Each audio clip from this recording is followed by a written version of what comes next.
ஆனால் சத்தியமான உண்மை திருவருட்பாவில இப்ப சொன்ன கருத்துக்கள் எல்லாமே திருவருட்பாவில நடராஜபதி மாலையில இருக்கு, அருள்விளக்க மாலையில இருக்கு, அகவலில இருக்கு.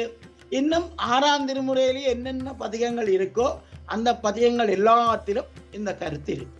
நான் ஒரு நாளும் திருவருட்பாக்கு விரோதமாக எந்த கருத்தையும் நான் தெரிவிக்க மாட்டேன். அது பாவம் எல்லோம். நான் அறத்தை செபிக்க உண்டு திருவருட்பாவை தூக்கி நான் திருவருட்பாக்கு முரண்பாடாக பேசினால் எனக்கு அப்படி அரசக்தி சேர்ந்து நாம் திருதக சித்தியை பெறுவது. ஆகவே நாங்கள் திருவருட்பாக்கு விரோதமாக எந்த கருத்தையும் நாங்கள் பேசக்கூடாது. திருவருட்பாவை என்று சிலர் திருவருட்பா ஆராய்ச்சி கழகம் பெருமானாருடைய திருவருட்பாவை 6000க்கு 6 தகுதியானவர்கள் ஆராய்ச்சி செய்யவும் என்றால் பெருமானாரை விட அதிகப்படியான அறிவிருந்தால் தானே திருவருட்பாவை ஆராய முடியும்.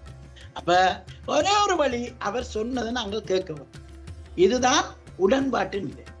ஆனா நாங்கள் அவர் சொன்னதில் நம்பிக்கை இல்லாமல் நாங்கள் ஒரு புது ஆராய்ச்சியை செய்து இன்னைக்கு மனவளக்கலை என்று ஒரு பக்கம் ஏராளமான பிரச்சனைகள், பூர்வ மத்தியிலிருந்து வாழ்ற வள்ளலாருடைய அக்க யோகம் என்று என்னென்றால் பெருமானாருடைய நெருக்கிலே பெருமானாருடைய சொல்லாக்கங்களை வைத்து நாங்கள் விளங்கிக் கொள்ளாமல் எல்லாருமே தாங்கள் ஏதோ திருவருட்பாவிலே புதுசாக கண்டுபிடித்து விட்டோம் என்றுதான் அவர்கள் மேடையில் எல்லாம் புரட்சிகரமான வார்த்தையில எடுத்து போட்டு வேதாந்தத்தில் இருக்கிற வார்த்தை, சித்தாந்தத்தில் இருக்கின்ற வார்த்தையை எல்லாம் எடுத்து போட்டு இன்னைக்கு மேடமடியெல்லாம் குழப்பிக்கொண்டு இருக்கின்றார்கள். ஆனால் அவர்களுக்கு தான் அதிகப்படியான கூட்டம். இப்ப இந்த விடயத்தை ஒரு இடத்திலே அவர்கள் ஒரு விடயத்தை செய்கிற ஒரு விடயத்தை பேசுகிறோம் என்று சொன்னால் 1000 பேர். ஆனால் நாங்கள் காலமா கூட அந்த நிகழ்ச்சி 20 பேரோட நடந்து. அப்ப இதுதான் நிலைமை. இதே போலதான் வள்ளல் பெருமானுக்கும் இதுதான் நடந்தது. சொன்னார், எல்லாருக்கும் அடுத்து சொன்னார், யாருமே கேட்கவில்லை. கடை விரித்தேன் கொள்வார் இல்லை. கடை என்பது இங்கு ஆன்மா. நான் ஆன்மாவிலிருந்து அருளை விரித்தேன், யாரும் கொள்ளவில்லை, கட்டிக்கொண்டேன். அருளை கட்டிக்கொண்டு அவர் திருதக சித்தியை பெற்று இனி நான் உங்களோடு கண்ணுக்கு தெரிய உருவத்திலே நான் இருக்க மாட்டேன். கண்ணுக்கு தெரியாமல் உங்களுடைய அகநிலையிலே ஆன்மாவுடைய அகநிலையிலே பொருந்தி இருந்து அருவுருவ நிலைக்கு இறங்கி வந்து நான் உங்களை பக்குவப்படுத்துவேன் என்று சொல்லி போட்டு இதான் அவருடைய இறுதி வாசல்.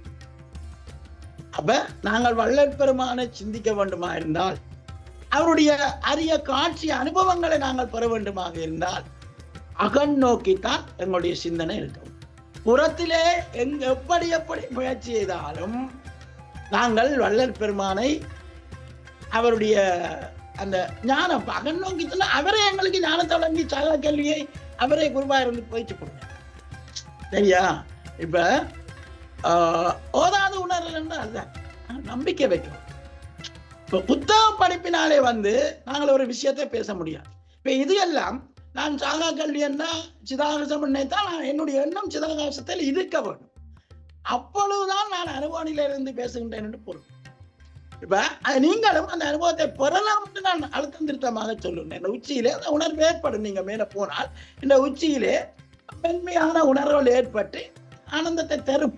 முதல் பூர்வ மத்தியில் ஏற்பட்டு உலக நோக்கி செல்ல செல்ல கொஞ்சம் அனுபவம் வளர்ச்சி விட்டு சிதாகாசத்துல நம்முடைய ஜீவசக்தி என்றால் சுவாசிக்கின்ற காற்று தான். அந்த காற்று தான் அருளொளியாக மாறுது. விளங்குதா? அப்ப இதை எங்களுக்கு வழங்குகின்ற கல்விதான் சகா கல்வி.